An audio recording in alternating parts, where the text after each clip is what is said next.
राजीवनेत्रं रघुवंशनाथं कारुण्यरूपं करुणाकरन्तं श्रीरामचंद्रं शरणं प्रपद्ये। आदरणीय व्यासपीठावरील सर्व आदरणीय व्यक्ती, आमचे लक्ष्मीकांत महाराज लभेकर आहेत, आपले एकनाथ महाराज हरसकतकर आहेत, आमचे आत्माराम महाराज रायवाडीकर आहेत आणि आपले राष्ट्रीय स्वयंसंघाचे प्रचारक बावस्कर सर, सर्व हिंदू संमेलन लोहा येथील कार्यकर्ते मंडळी, सर्व धर्मप्रेमी श्रीराम भक्तगण आणि अखंड हिंदू समाज, आज हिंदू समाजामध्ये जी ग्लानी निर्माण झालेली आहे त्या पाठीमागे जर आपण अभ्यास केला तर दोन गोष्टी प्रकर्षाने आपल्याला पाहायला सापडतात। ते म्हणजे उपासनेचं सामर्थ्य आणि सामर्थ्याची उपासना। हे दोन्ही कुठेतरी आपलं कमी पडत चाललंय। आपलं कसं झालंय, आपलं बोलणं भरपूर झालं पण आचरणात काही येत नाही। या दृष्टिकोनातून आपण सुरुवात पहिल्यांदा आचार परमो धर्मः असं एक वचन आहे आणि त्या वचनानुसार आपण वागलं पाहिजे। सर्वेपि सुखिनः सन्तु सर्वे सन्तु निरामयः ही आपल्या हिंदू धर्माची प्रार्थना आहे। सर्वांनी सुखी राहावं। आपल्या या हिंदू धर्मामध्ये जे 33 कोटी देवता मानलेल्या आहेत त्या कोटी शब्दाचा अर्थ संख्या नसून प्रकार असा करावा लागतो बरं का। देवता एकच आहे पण त्या एकाच देवतेपासून ही सर्व अनेक रूप निर्माण झालेली आहे, लक्षात घ्या। मग तिथूनच राम जन्मले असतील, तिथूनच कृष्ण जन्मले असतील, तिथूनच देवी देवता अनेक देवता जन्मलेले असतील, अवताराला आले असतील। माऊलींनी अगदी सुंदर वर्णन केलं या प्रसंगाचं महाराज। माऊलींच्या एका ओवीमध्ये ही सगळी देवता आलेली आहे। हे रुद्रादित्यांचे मेळावे, वसुगण साध्य आघवे, वैश्वदेव विश्वदेव विभवे वायू हेची। याचा समन्वय आपल्याला साधता आला पाहिजे। देवता एकच आहे पण त्या एकाच देवतेपासून ही अनेक रूप आहेत। म्हणून आपल्याकडे असे काही श्लोकही आहेत। ते श्लोक कशामुळे निर्माण झाले तर ह्याच कारणामुळे। आकाशात प्रीतम तोयम यथा गच्छति सागरम आणि सर्व देव नमस्कारम केशवम प्रतिगच्छति। आकाशात प्रीतम तोयम, आकाशातून पडलेलं पाणी या जमिनीवर, ते पाणी कुठे जाऊन मिळतं? नदीला। त्या नद्या सगळ्या कुठे जाऊन मिळतात? समुद्राला। त्याचप्रमाणे आपण कोणत्याही देवतेला नमस्कार केला तो अंततो गत्वा केशवाला जसा प्राप्त होतो। म्हणजे याचा अर्थच असा करावा लागतो आपल्याला की देवता एकच आहे पण त्या एकाच देवतेपासून हे अनेक रूप जन्माला आले, अनेक रूप निर्माण झाले। म्हणून या गोष्टी कळणं अत्यंत आवश्यक आहे। अर्थात या हिंदू संमेलनामध्ये एकत्रीकरण अर्थात देवतेपासून आपल्याला विचार करता येतो। या सगळ्या देवतेनी एक कार्य केलं, ते कार्याचा जर विचार केला तर आपल्याला भागवतामध्ये समुद्र मंथनाची कथा पाहायला सापडते। त्या समुद्र मंथनामध्ये ज्यावेळेस इंद्रांचं सगळं ऐश्वर्य समुद्रामध्ये पडलं, ऋषींचा श्राप प्राप्त झाला इंद्राला वगैरे वगैरे सगळं आपल्याला पुढचं सगळी कथा माहिती आहे। आणि ते ऐश्वर्य समुद्रामध्ये पडल्यानंतर पुढे भगवान महाविष्णूंकडे इंद्र गेले आणि इंद्राने सगळा मार्ग विचारून घेतला. त्यावेळेस देवांनी सांगितलं की समुद्र मंथन करावं लागेल, त्याशिवाय तुला गेलेलं ऐश्वर्य प्राप्त होणार नाही. हरकत नाही. मग त्यासाठी तुला दानवांचं साह्य घ्यावं लागेल. हो देवा. त्यानंतर इंद्र गेला, दानवांचं साह्य घेतलं. देव आणि दानवांमध्ये चर्चा झाली आणि त्यातून समुद्रमंथनाची कथा, समुद्रमंथन सुरू झालं. एक एक एक एक रत्न त्यातून निघायला लागलं. सामान्यपणे जर विचार केला तर एकत्रित आल्यानंतर काय होतं, तर देवांपासून आपल्याला विचार करता येतो. तर या सगळ्या देवांनी मिळून हे कार्य केलं आणि त्या कार्याचं फल काय प्राप्त झालं, तर अनेक अनेक अनेक रत्न त्या समुद्र मंथनातून बाहेर पडायला लागलेले आहेत. त्यामध्ये विष सुद्धा एक रत्न सांगितलेलं. सुरुवातीला विष बाहेर पडलं आणि ते विष बाहेर पडल्यानंतर सगळ्यांनी महादेवांची उपासना केली, महादेवांना प्रार्थना केली की या देवा जगताचं रक्षण करायचंय. म्हणजे सुरुवातीला पहिल्यांसुरू येणार ते विष. त्याचा अर्थ असा की त्या विषाला पाहून घाबरायचं कारण नाही. महादेवांनी ते विष पचवलं. क्षणार्धामध्ये त्या विषाचा कुंभ उचलला. गट गट गट गट गट गट पूर्ण विष पिऊन टाकलं जगताच्या रक्षणासाठी.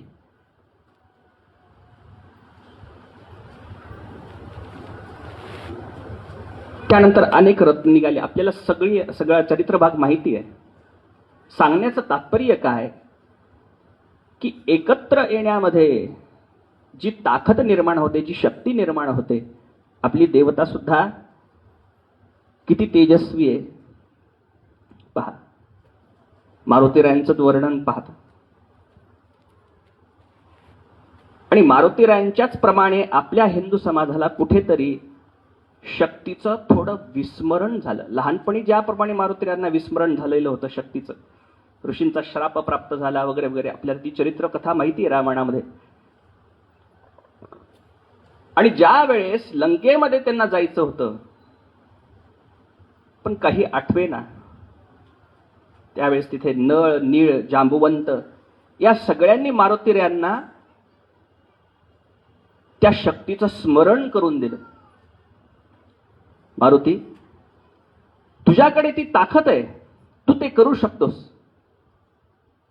मारुतीरायांना सांगायचं हो करू शकतो. जांबुवंताच्या लक्षात होतं, अरे मूर्ख आपण आहोत, याच्याकडे ती ताकद आहे, फक्त याला शक्तीचं स्मरण करून गेल्याबरोबर मारुतीराय क्षणार्धामध्ये त्यांनी उड्डाण केलं आणि लंकेमध्ये गेले. तसं कुठेतरी आपल्या हिंदू समाजाला त्या शक्तीचं विस्मरण झाले. ती शक्ती आहे, फक्त ती जागृत आपण करता आली पाहिजे. आणि ती जागृत कशामुळे होणार आहे, तर उपासनेचं सामर्थ्य आणि सामर्थ्याची उपासना. घरामध्ये दररोज नित्य सगळ्यांना घेऊन सायंकाळच्या वेळेमध्ये एक नियम करा. रामरक्षा स्तोत्र, भीमरूपी मारुती स्तोत्र, गणपती स्तोत्र, एक नियमच करून टाकायचा की हे केल्याशिवाय जेवायचं नाही रात्री. आचार परमो धर्म. आपण जोपर्यंत ते आचरणात आणणार नाहीत तोपर्यंत त्याचा अनुभव प्राप्त होणार नाही. आणि अनुभवासाठी आचरण सगळ्यात महत्वाचं आहे. म्हणून आपल्या हिंदू समाजाने या सगळ्या गोष्टीचं भान ठेवून, आपण सुज्ञ आहात, आपल्याला सर्व माहिती आहे, सर्व गोष्टी कळतात, आणि हे सगळं आपण केलं पाहिजे. पूर्वाचार्यांनी आपल्यावर ही जबाबदारी दिलेली आहे. भगवंतापासून ते संतापर्यंत त्यांनी हेच सांगितलं आणि दुसरी गोष्ट एक महत्वाची, ती म्हणजे आपल्या मनामध्ये एकमेकांविषयी आदरबुद्धी. जे मतभेद निर्माण झाले असतील तर ते काढून टाकले पाहिजेत. कारण देव देश धर्मासाठी, आणि धर्मच जर राहिला नाही तर आपण काय करणार? धर्मो रक्षति रक्षतः. म्हणून आपल्या धर्माविषयी आपण संवेदनशील असलं पाहिजे. जास्त वेळ घेत नाही, मला वेळेचंही भान आहे आणि पुढे कार्य असल्यामुळे एक गोष्ट फक्त सांगतो जाता जाता, ती म्हणजे आपल्या धर्माविषयी किती संवेदनशील असलं पाहिजे. एका जंगलामध्ये एक पक्षी राहत होता, एका झाडावर. खूप वर्षापासून तो त्याच झाडावर राहायचा. आणि अचानकपणे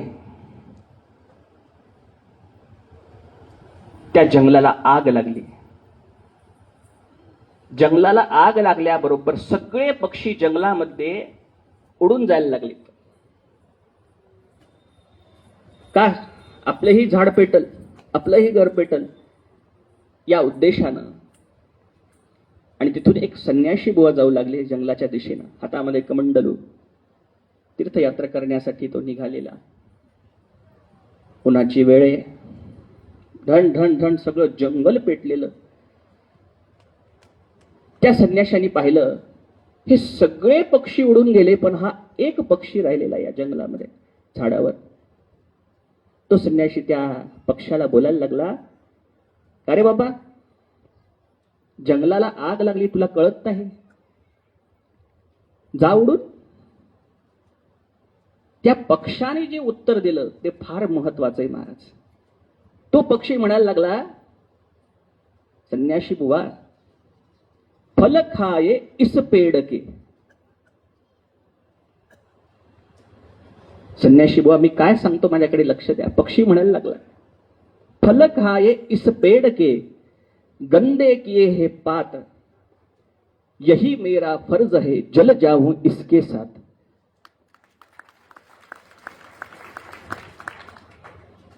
म्हणून आपल्या धर्माविषयी आपण इतकं संवेदनशील असलं पाहिजे महाराज. त्या जंगलातल्या पक्षाला कळालं,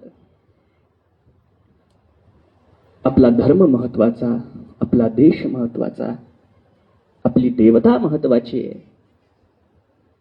म्हणून संस्कार हा सगळ्यात मोठा पाया आहे या गोष्टीचा. संस्कार घडले तर संस्कृती टिकते, संस्कृती टिकली तर धर्म टिकतो, धर्म टिकला तर राष्ट्र टिकल, आणि राष्ट्र टिकला तर तुम्ही आम्ही टिकतो. म्हणून याची जबाबदारी आपल्या प्रत्येकावर आहे. आणि हे संस्कार करणं आज काळाची गरज आहे. आपल्यापुरतीच मर्यादित न ठेवता पुढच्याही पिढीला याचं मार्गदर्शन करणं हे अतिशय महत्वाचं आहे.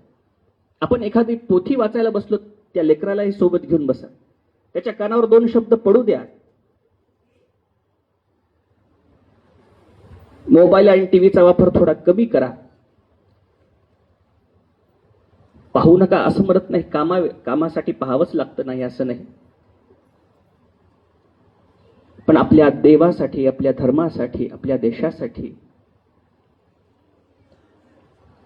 या गोष्टीचं गांभीर्य आपल्याला असणं अत्यंत आवश्यक आहे महाराज. म्हणून या सगळ्या गोष्टीचं गांभीर्य आपण ठेवावं. या संमेलनाच्या माध्यमातून आज सर्वजण इथे उपस्थित आहात हे पाहून अतिशय आनंद वाटला. एकत्रित करणं आणि एकत्र येणं हाच एकमेव काला आहे महाराज. म्हणून संतांनी सुद्धा काला प्रसाद वाटत असताना भगवंताचा तो कसा, काला वाटू एकमेका वैष्णव निका संभ्रम असा शब्द वापरला. एकट्याला खाण्यात आनंद नसतो, एकमेकांमध्ये वाटून खाण्यात जो आनंद असतो तो एकट्याला खाण्यात आनंद नाही महाराज. म्हणून आपल्या मनामध्ये जे काही मतभेद असतील ते सगळे बाजूला ठेवा, पण या कार्यासाठी, या देवासाठी, या धर्मासाठी एकत्र या, आणि तरच सगळ्या सुखाची प्राप्ती झाल्याशिवाय आपल्याला राहणार नाही. म्हणून हे सुख प्राप्त करण्यासाठी आपल्याला सामर्थ्याची उपासना आणि उपासनेचं सामर्थ्य हे दोन्हीही पाहिजे, आणि हे दोन्हीही करा. आणि तेव्हा कुठे संत महात्मे देव आपल्याला वरतून आशीर्वाद देऊन सांगतील की तुम्ही आमचं काम तुम्ही करत आहात, त्यांना आनंद होईल. आणि या सगळ्या गोष्टीचं गांभीर्य आपल्याला तर आहेच आहे, आपण सुज्ञ आहात, आपल्याला सगळ्या गोष्टी कळतात, नाही असं नाही. म्हणून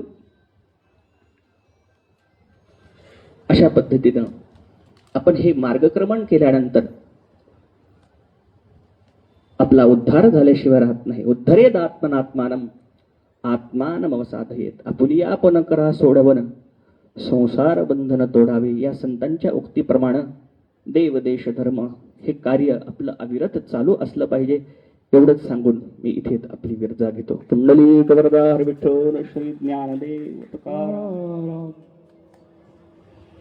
एकच